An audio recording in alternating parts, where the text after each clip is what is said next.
The Nutcracker and the Four M's is an adventure, fantasy, family film from Disney.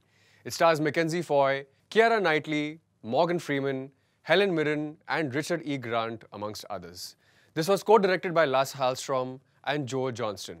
Mackenzie Foy is Clara Stahlbaum, who is anything but a typical girl from the Victorian era. She is good with mechanical tools and loves to solve puzzles. She has lost her mother some time back, as evident by her brooding father. On Christmas Eve, her father gives her a gift from her deceased mother, which is an ornate egg that needs to be unlocked. But Clara is baffled that this gift came without a key.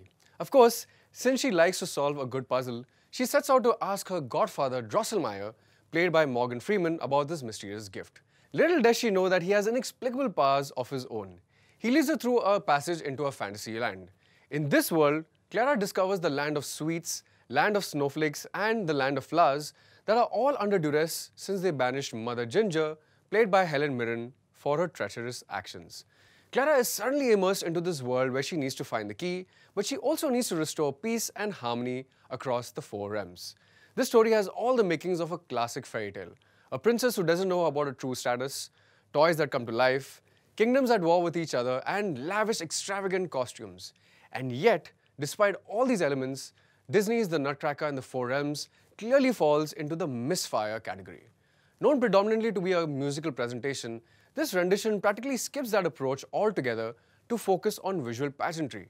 Granted, there are some interesting visuals, but there's nothing too memorable, so it's a gimmick that soon wears out its welcome. And despite all the eye candy, this film is utterly dreary with little character to drive a predictable plot.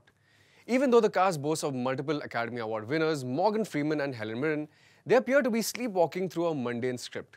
Keira Knightley tries to infuse some enthusiasm into Sugar Plum, but ends up being sickeningly sweet with a strange high-pitched sing-sawing voice that began to get on my nerves after a while.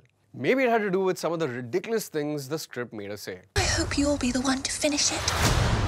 Mackenzie Foy tries really hard to make Clara a spirited girl who's looking to find her place in the real and fantasy worlds. But despite her best efforts, she's weighed down by groan-inducing dialogue that's all exposition and little heart. As a result, these characters are as interesting as an army of toy tin soldiers, and you know there's a major problem when the most charming creature is a CGI-rendered mouse. The action is also toned down majorly because this is a kids' film, and that wouldn't be a problem if everything else wasn't so drab. Whatever attempt is made at comedy also falls flat, so that doesn't help either. This grand mess seems to be the case of too many cooks. Co-directors Lasse Hallström and Joe Johnston fumbled with a convoluted plot that's riddled with glaring holes throughout. I'm going with 2.5 stars for The Nutcracker and the Four Realms. It's devoid of any thrills and excitement, and I doubt that even the core younger audience will be engaged enough to sit through it. Disney really dropped the ball with this one. Guys, what's your favorite fairy tale adaptation from Disney? Let me know in the comments below. And as always, keep watching. It's entertainment only on Mirror Now. You first.